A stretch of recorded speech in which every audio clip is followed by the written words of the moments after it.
All right, so this is something concerned with the coloring. So when you look at a graph, as I mentioned, a planar graph, in the planar graph, the regions are the windows, are the surfaces which become possible because of the planarity. You may be imagining that that's what we are going to paint. We are going to paint all those windows or the regions. It is right. It is painting those regions in the planar graph. In general, in very generic graphs, which need not be planar, we are going to paint the vertices. So how are we going to paint the vertices? What is the purpose of painting such vertices? And surely you can find hundreds of very interesting engineering application. You should get many applications. In fact, that would be very interesting. You should search in Google the types of engineering applications that chromaticity has got. So coloring a graph is chromaticity. Coloring the vertices with the different colors such that adjacent vertices in a graph do not share the same color. So this is the crux of the problem. So the adjacent vertices for a given vertex, there can be many vertices which are adjacent. In an isolated graph, no vertex can be adjacent to a isolated vertex. But in a connected graph, at least one vertex shall be adjacent, such as in a pendant vertex. A pendant vertex shall be adjacent to at least one vertex. In general, a vertex may have one or more than one, two or more than two adjacent vertices. So when you color, the adjacent vertices should not have the same color that you are proposing to paint a particular vertex now in context. That is the coloring problem. So there are three coloring problems now. One is generally coloring refers to vertex coloring. Similar definition can hold good for edge coloring also. Like you should paint the entire edge in such a way that the adjacent edges shall not have the same paint, same color. So adjacent edges should have different colors. So this is edge coloring problem. As we tried to visualize earlier, region coloring, window coloring, or surface coloring will become the problem in planar graphs. So now you have already seen in the last session of your planarity problem that a planar graph can be converted into a dual graph. And when you convert it into a dual graph, the planar region or the surface will become a vertex. So in the duality, the window will become the vertex, the region will become the vertex. Therefore, the problem can be converted into vertex coloring problem. So if you paint the vertices in the dual, then the region coloring of the primal planar graph is accomplished. Therefore, this problem can be converted into vertex coloring problem.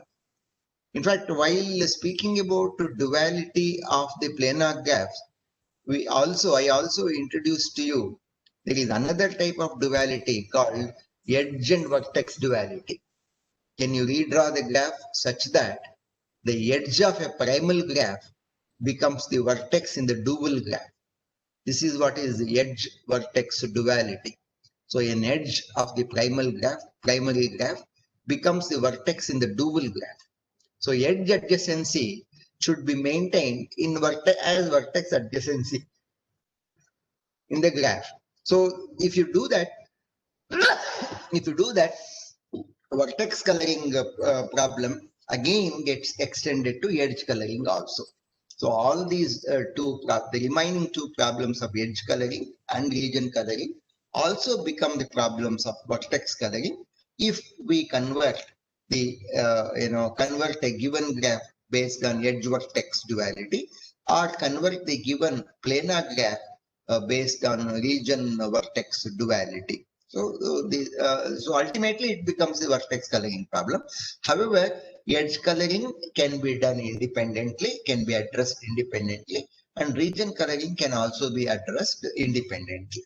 And we shall just understand it with some simple example.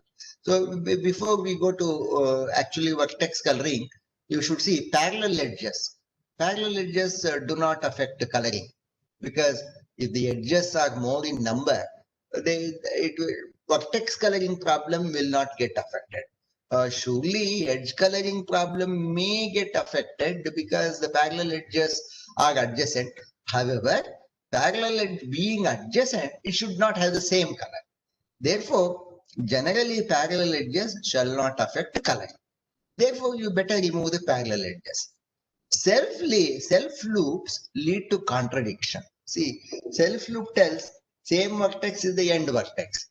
So now again it tells that this vertex becomes adjacent to itself. Therefore, coloring cannot become possible. Therefore, you should avoid self loop. So these coloring problems are SAN self-loop problems. No self-loop should be present. Self-loops lead to contradiction. Therefore, only you consider simple graphs. All right. So let us take up what can be the maximum number of colors? Common sense. As many vertices are there, so many colors. So if you paint every vertex with one color, then if there are n number of vertices, maximum number of colors is n. But that is not the problem. The question is, what will be the minimum number of colors such that the adjacent vertices shall not share the same color? That is the objective of coloring. What should be the minimum number of colors? Before we go to an example, I just would like to give a very simple simple example which you might have experienced, particularly when you were a high school student. In high school, naturally you belong to 8th standard A section, 8th standard B section, 8th standard C section, 9th standard A section, B section, C section. This is one way. And there can be intersection competitions, or there can be inter-class competitions also. This is one way. But in addition to that, you recall you used to have houses, isn't it? In some institutions it would be called color houses, red house, green house, blue house, or in some institutions they would have called it as Gandhiji house, Netaji house, like that. There are many houses, and the competitions used to be between the houses. Now in the house, it is not necessary that all the students from 8th standard C section will be present. It is a mix. So it will be the mix of many sections. It will be the mix of sometimes the classes also. So now the coloring problem is somewhat similar to that. Now it is the collection of vertices. But what sort of vertices are collected together? The vertices which are the same color.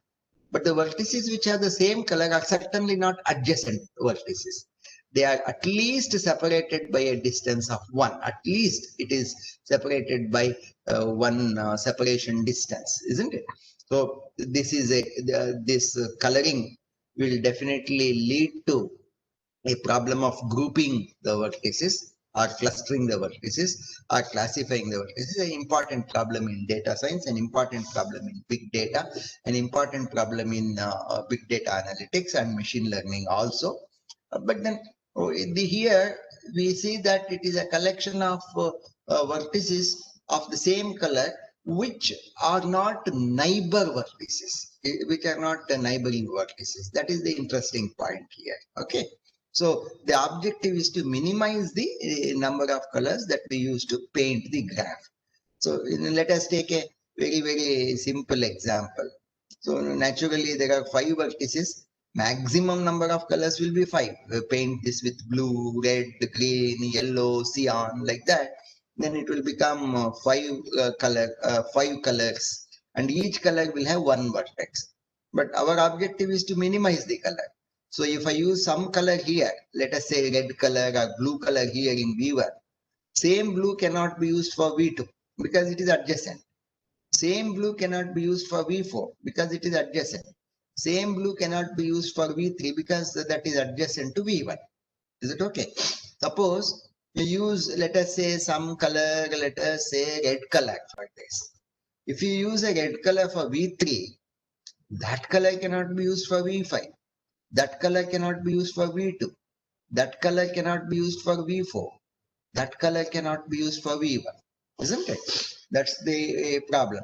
Now, what is the minimum number of colors under such circumstances? Well, I said if you use a blue color, sure, V2 cannot be painted blue, V4 cannot be painted blue, V3 cannot be painted blue. However, V5 can be painted blue, isn't it? V5 can be painted blue because it is not adjacent to V1.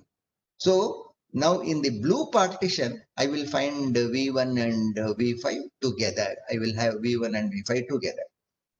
Now, if I paint V2 with some other color, same color can be used for V4, but the same color cannot be used for V3, cannot be used for V1. And look here, the color which I use for V2 or V4, no doubt cannot be used for V1, however, can be used for V5 also. So there is, there are more than one method of coloring V5. Either I can use the paint of V1, or I can use the paint of V2 or V4 with V5, and I can put V2, V4 and V5 in one group. So in one scheme, in one coloring scheme, V1 and V5 can be in one group, V2 and V4 can be in another group, and naturally V3 by itself is one group. It's a unique group by itself, irrespective of the coloring scheme. For this particular graph, V3 needs to be in one color. Whereas there is some flexibility. One coloring group can be V2, V4, and V5. Another coloring group can be V1, V5, and V2, V4. So these are two possibilities. Anyhow, these groups are called chromatic partitions, coloring partitions. Okay. So this is a scheme. This is one coloring scheme. Now you have seen, irrespective of the choice of including V5 into this group or including V5 into this group, you need three colors. And that is the minimum. You cannot paint it with less than three colors. Of course, you can paint it with more than three colors.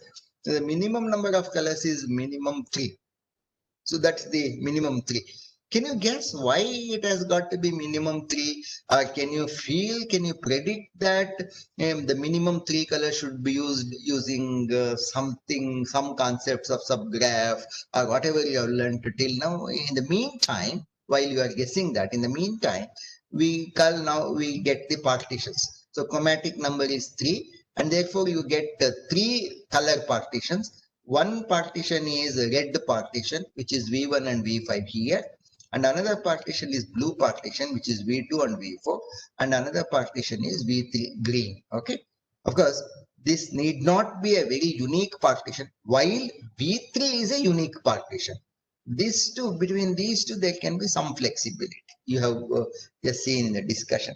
Irrespective of the flexibility, you have also seen minimum color number is 3 only. That is, chromatic number is constant. Partitions can be some variation in the partition.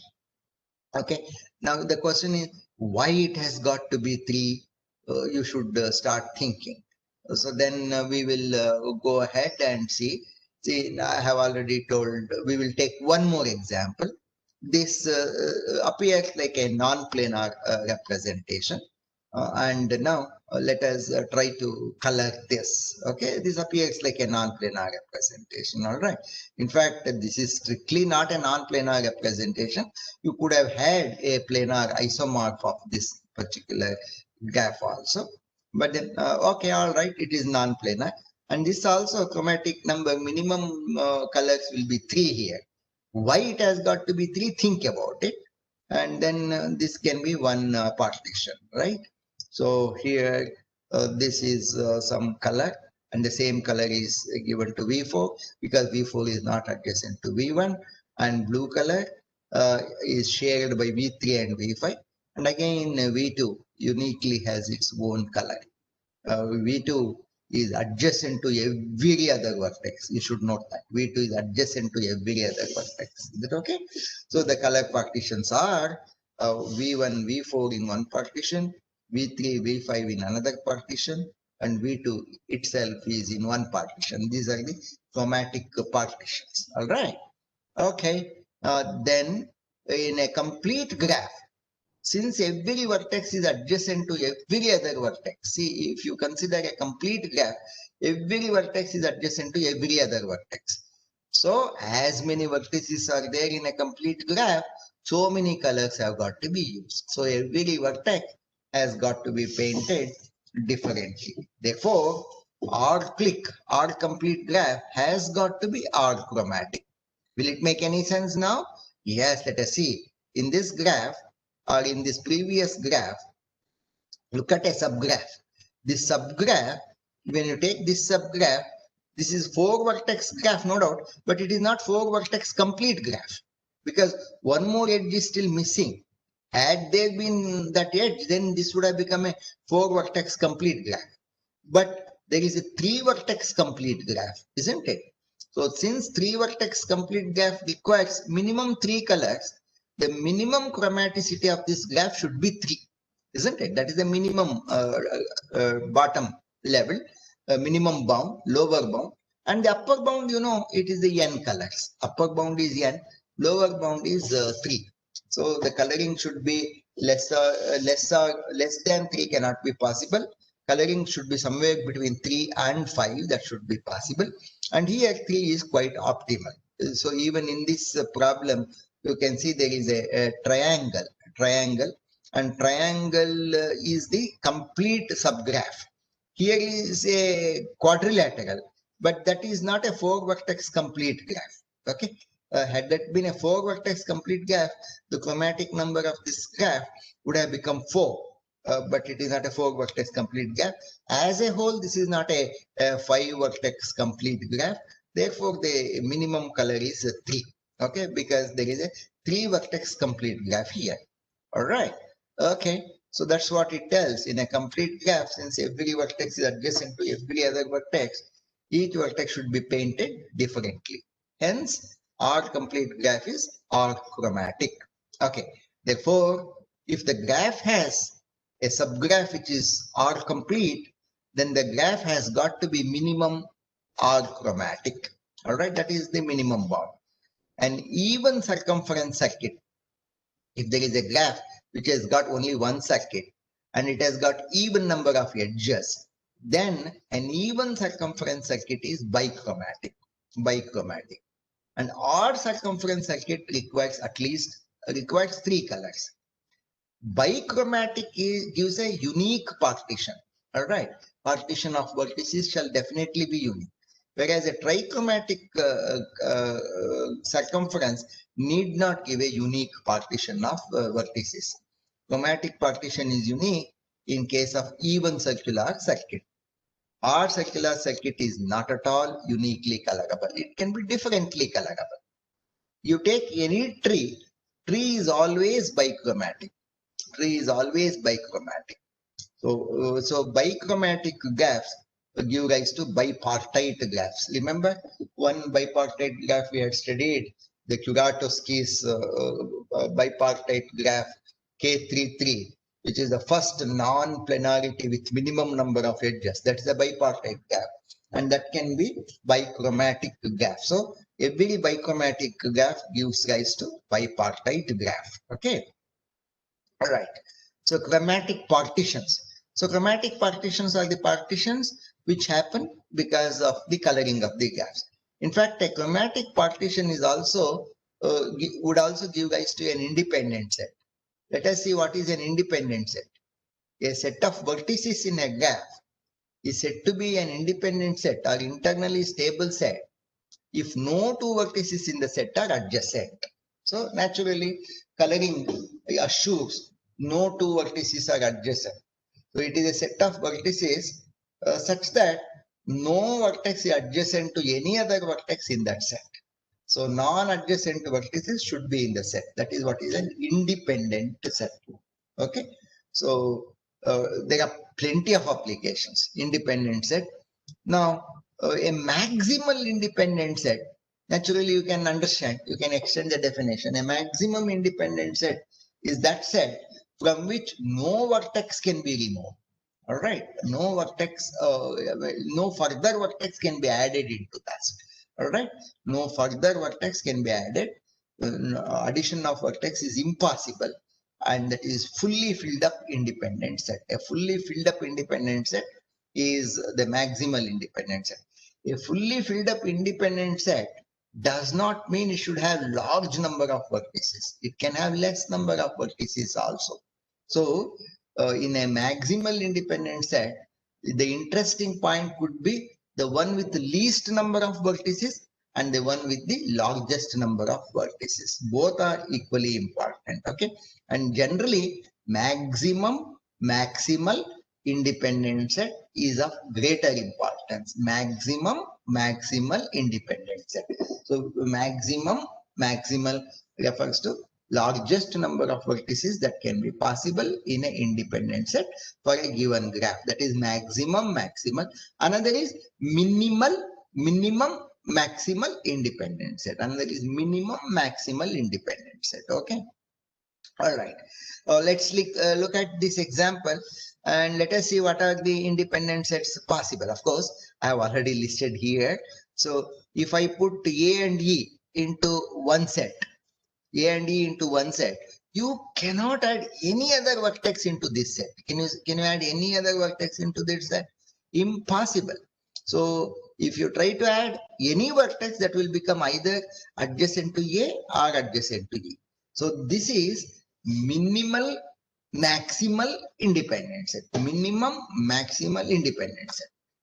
The largest maximal independent set is A, C, D, F or A, C, D, G. Is it? The A, C, D, G is also maximal independent set because it contains 4 number of vertices and any fifth vertex cannot be possible. You cannot add any fifth vertex into this set, and all these vertices chosen in this set A, C, D, F are not adjacent. So that is maximal. And minimum maximal is AE, or even can be BF, or even can be BG, BF for that matter, and BG can also be. These are all independent sets. Okay. So the question could be, invent an algorithm, find out an algorithm such that you get maximal independent sets or minimum maximal independent sets. Okay. All right. Okay. So amongst all maximal independent sets, the one with the largest number of vertices is of interest, and that is called independence number. So one is chromatic number, another is independence number. Independence number is the maximum number, is the number of maximum vertices that can be present in a maximal independent set. Okay. The number of vertices is called the independence number, or it is also known as coefficient of internal stability. So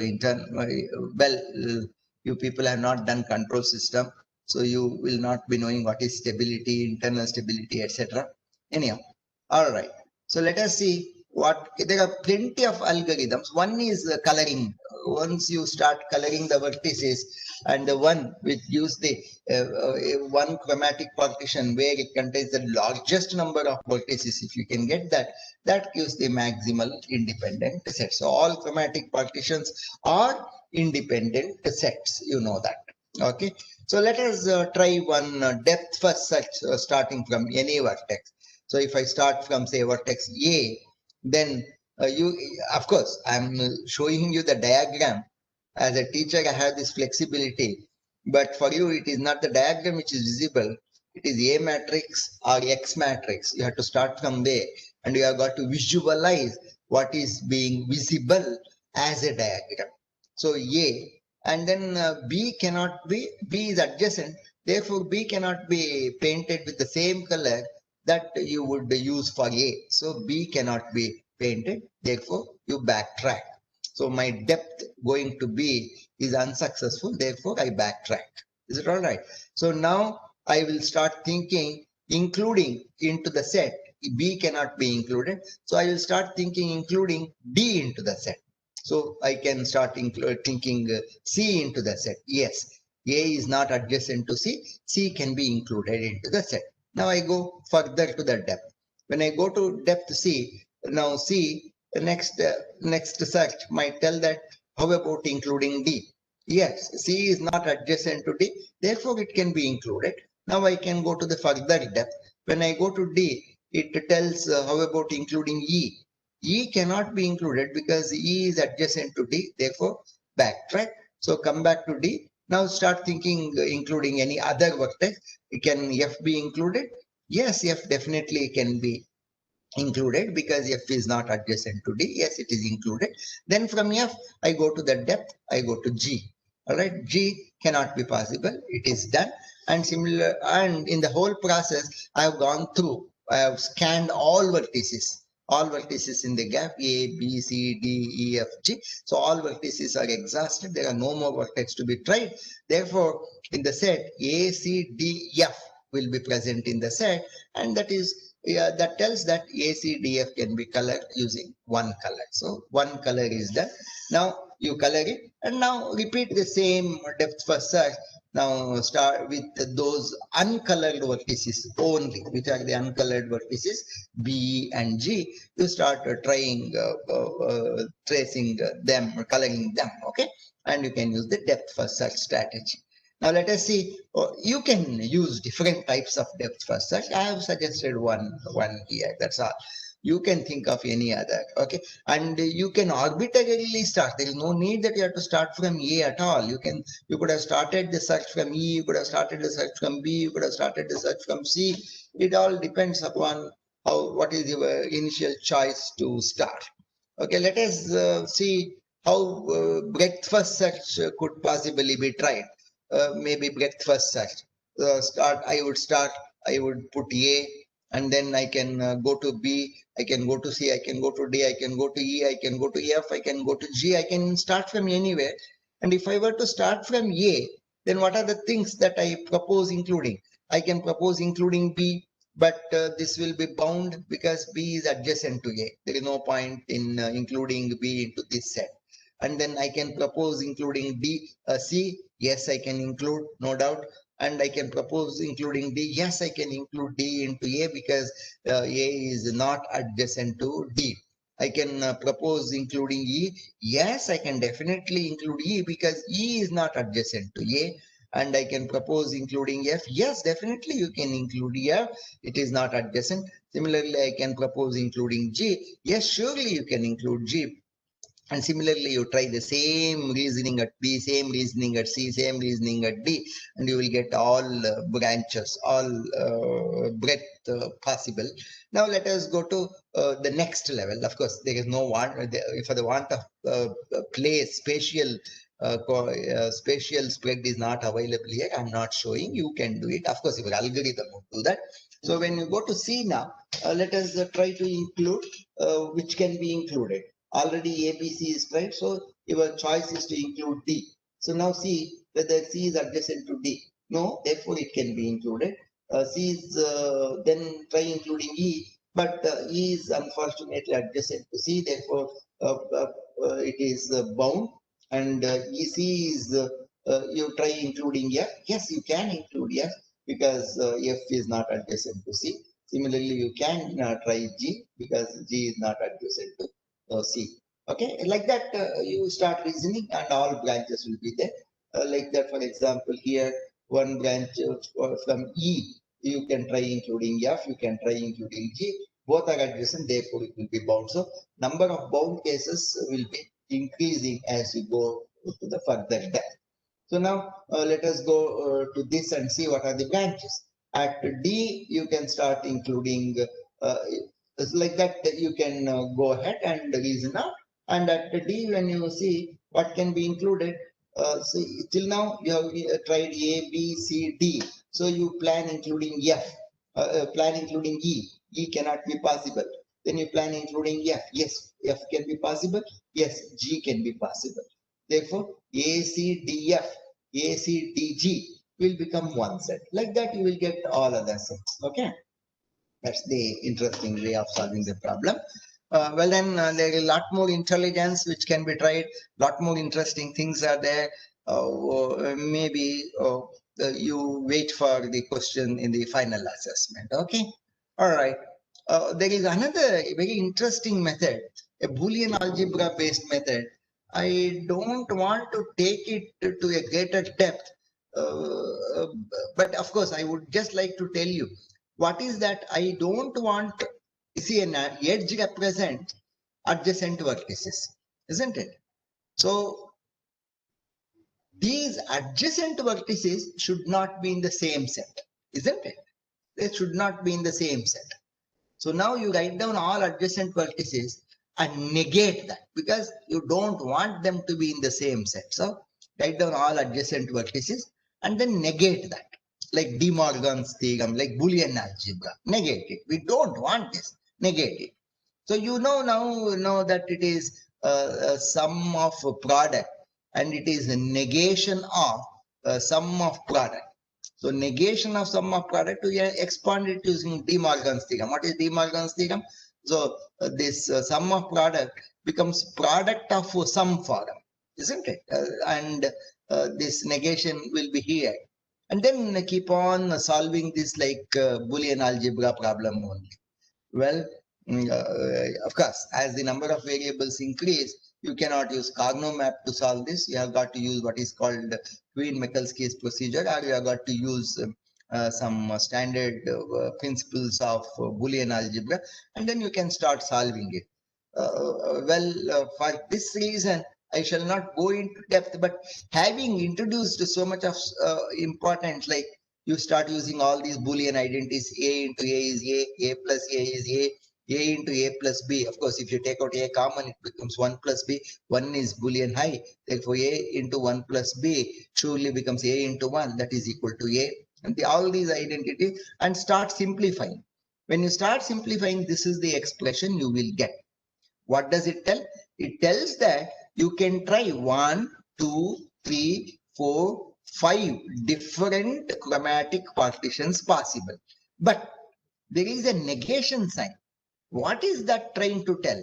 If you consider a group, let us say, if you consider one group, let us say PEF, the negation here is trying to tell you, don't put me into the group. Okay. But you have got to carefully choose which is that which tells don't put me will work. So here it is telling this is you are going to get a group. There is a chromatic partition possible, and that chromatic partition will be of 2 vertices only because there are 3 vertices here. It shall be of 2 vertices, but one of them should be removed. Which one should be removed? Should I remove B? Should I remove E? Should I remove F? That's what you have got to do it, and that you have got to check it with your adjacency matrix. Here, if you remove E, surely BF will become a partition. BF will become one coloring partition. So similarly, BEG also, which one has got to be removed? So 1, if you remove, it becomes BG, and here ACDEF.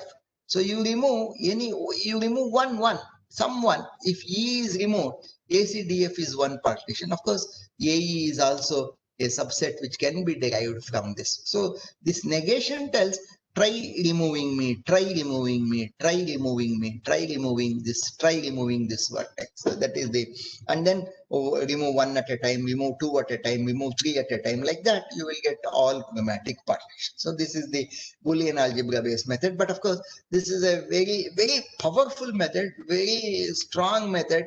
But the problem is with the more number of vertices, the complexity of the algorithm is very difficult. And implementing Boolean algebra algorithm to simplify the expression may be slightly complicated. But having taught that, you should try that. All right, you should try that. So that gives the chromatic partitions. So the chromatic partitions for the graph which has been shown, we'll call that graph. You remember, this is the graph. So the chromatic partitions are ACDF1, BG1, E. So A, B, C, D, E, F, G, all what this is one chromatic partition. This is another possible chromatic partition. And why it has got to be 3 color? Look back into that graph, and in that graph, one complete subgraph is 3 vertex complete subgraph is present, 4 vertex complete subgraph is not present, 5 vertex complete subgraph is not present, 3 vertex complete subgraph is present. Therefore, minimum has got to be 3 colors. So there are 3 chromatic partition. This is one color, this is another color, this E itself is one color. Even this partition can be possible because AE is one color partition. AE, BG and CDF can also be chromatic partition. So the chromatic partition is not unique. It is not sure. It is not definite. It is not unique. But chromatic number is unique. What is the independence number? Largest number of vertices which can be present in one of the partition is 4. Therefore, independence number is 4. Chromatic number is 3. Chromatic, all these are chromatic partitions. So 4 different chromatic partitions can be possible here. All right, but partition is not unique. Okay, what is a unique partition? Irrespective of the method that you choose, irrespective of the colors you choose, chromatic partition should be same. The membership in every partition, in every set, if it is same, then it is unique partition. All right. Okay. The graph that gives only one chromatic partition, only one type of chromatic partition is called uniquely colorable graph. So this is independent set and independence number. Similarly, there is another number called the dominating set. So surely I will avoid this for your purpose. It will become too much of syllabus. I shall avoid it. But out of interest, you can try to see what is dominating set, how to get dominating set. And in fact, dominating set also can be obtained by Boolean algebra method. So we had used sum of products and then negation. Here we use product of sum and then start simplifying. Product of sum and then start simplifying. Okay, then we get a dominance number and dominating sets, etc. I shall surely avoid it for you. In other words, I am not going to consider this for your final assessment in framing the question. This is a very interesting work.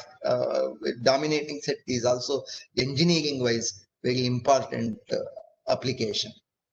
Then bipartite, particularly bipartite graphs. So, and matching in bipartite graphs. So this is a problem of many interesting things. It can be a marriage problem. See, in a Sunday newspaper, you can see the column called wanted brides and another column called wanted grooms. So they are bipartite. The people try to match from this set into that set. Surely they cannot be matching within a set. So such a problem is a bipartite problem, and this is matching problem in bipartite graph is also called marriage problem. So there can be applicants for the job in one set and there are jobs in the other set, and then that is a matching problem. Generally, applicants for a job will be many in number and jobs will be less in number, and this will be the situation. Okay. However, in matching problem, the number of vertices here should be expected to be equal to here. Only then good maximal matching can be possible. So for a perfect matching, for a complete matching to be possible, the number of vertices in the first set V1 should be less or equal to the number of vertices present in V2. This is an invalid problem. This is basically an invalid problem. You know that all vertices in V1 cannot find a unique match with V2. So every vertex here should have only one vertex. Then here there are only 4 vertices. Here more than 4 vertices are there. Therefore, only maximum 4 matches can be possible, if it is possible. Otherwise, it is not possible to match all 5 against 4. So this matching cannot be possible. So if matching has got to be possible, number of vertices in V1 should always be less or at least equal to the number of vertices in V2. So this is an invalid, and valid statement will be this. The number of vertices in V1 should be less than or equal to the number of vertices in V2.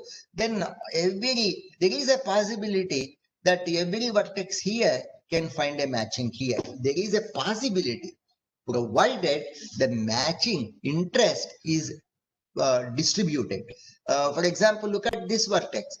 This vertex has got association only with this vertex. So if you want to match this vertex, or if you want to include this vertex, you have got to assign this vertex to this vertex, this red vertex. If you prefer assigning this vertex to this vertex is assigned to this vertex, this will be without a match. So that you should remember. That is what I told. The first condition is the number of vertices here should be less than the number of vertices. That's the first condition. But that is a necessary condition, but is not a sufficient condition to find a complete matching. Maximum, if complete matching is not possible, then you try for maximal matching. Now, in this matching problem, of course, the minimum interesting problem, as I told, is a marriage problem. This is a set of, let us say, set of possible prospective young ladies, and this is a set of prospective young boys. Then, if this is one matching proposal, but this here I have just shown it as a line. In reality, there is a matching number. By how much will this be a match? So if you think they are all numbers between 0 and 1, a number close to 1 shows a high matching, and a number close to 0 shows a low matching. So then it becomes the weighted problem. All these edges will also have weighted. In case of job also, how much do you like this job, or how much appropriate are you for this job? It can be a code walkthrough, or this can be a coding problem. This is code walkthrough problem. This is design problem. This is this is analysis problem, and this is a compiler problem, like that. And how much is your interest in that? What is your match? Then these will have that weightages. Then matching under weightages, assignment under weight factor, under the cost factor, is an important problem. And that's a very interesting problem also, assigning under the cost factor. For example, when you go to a place outside the gate of our institution, then to which shop would you go to buy one toothpaste? Would you go to this shop? Would you go to this shop, or would you go to this shop? Maybe all shops have got toothpaste, but which shop do you go amongst them? What is your liking? That is what is the edge weightages here. So under the edge weightages, given the weights of the edges, which is the choice index, or which can be match index, or similarity index, or whatever you call it, and then how will the assignment made? Okay, can the complete assignment be possible? I just gave you the simple consideration here. To make it complete, this vertex, however good or bad with this vertex, you have got to assign. Only then a complete matching may be possible. If you tell that this vertex is not good with this, and this vertex is better than this vertex for this, then if you make an assignment to this vertex, this particular edge vertex, this vertex is totally lost. It cannot be accommodated at all. So that is that they are the interesting problems in matching. So my matching bipartite gaps is very interesting problem. There are all association rules can be derived using matching the bipartite graph problems. All association data mining can be done with the bipartite graphs. Okay. All right. Okay. So you try the matching. Okay. So matching in bipartite graph, these are the examples. Okay. All right. So then there is another method, another type called covering. This is with respect to edges. All right. I shall not cover it. So now next problem is edge coloring problem. Edge coloring problem, just I have already introduced this problem to you at the beginning of my lecture. Coloring the edges in such a way that the adjacent edges do not have the same color. Okay, so coloring the vertices in such a way adjacent vertices do not have the same color is the vertex coloring problem. Identically, similarly defined is the edge coloring problem. Coloring the edges in such a way that the adjacent edges do not have the same color. All right. So example, if I color this with green, I cannot color this with green because it is adjacent. I cannot color this with green because it is adjacent. I cannot color this with green because it is adjacent. I cannot color this green, and similarly I cannot color this also with green. Whereas see the blue color here, this blue color can be used here because this edge is not adjacent to this edge. Similarly, red color, this red color can be reused here. And surely the same red color If you do not use it here, you could have used it here also, the same red color. But if you use the red color here, you cannot use this as the red color. Okay, so there are different partitions possible. All right, so that's the edge coloring problem. Now, edge coloring, can it be converted into vertex coloring problem? I told you edge vertex duality, and I shall try that edge vertex duality now. May be converted into a vertex coloring problem using edge vertex duality. So you redraw the graph such that every edge becomes a vertex, and let us see what is that. I shall consider this graph. Okay, this is the graph. Now, I want to make x1 a vertex, x2 a vertex, x3 vertex, x4 a vertex, and x5 a vertex. So, the edges should become vertices. So, now x1 is adjacent to x2. So, vertex x2 should be adjacent to x1. x1 is adjacent to x3. So, vertex x1 should be adjacent to x3. x4 is adjacent to x1. So, vertex x4 should also be adjacent to x1. Surely, x5 is not adjacent to x1. So, we should draw such a graph. So, this, see, look here, x1, if I convert the edge into vertex, x1 vertex is adjacent to x2 because it is so in this graph. x1 is adjacent to x4 because it is so here. And x1 is adjacent to x3 because it is so. All right. Similarly, all other vertices. So, this is edge vertex duality. So you should have an algorithm, automatic algorithm. Given a vertex, given a matrix of this, or given a x matrix of this, automatically it's dual A matrix or dual X matrix in terms of edge vertex duality should be obtained. Okay, this is edge vertex duality.